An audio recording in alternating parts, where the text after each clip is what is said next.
Alright, this is Airsoft Megastore's performance stress test of the DT202. Well, it's not really a performance stress test. We're just trying to see, hopefully it won't break. And, you know, because it's not your expensive $50 sling, it's more like your $20 Airsoft sling. So we'll see how it does. Let's give it a try. Hey, look, it seems like it's still there.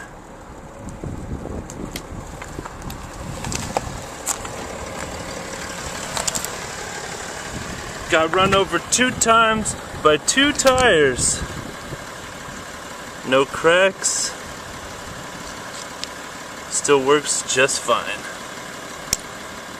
So you should get one.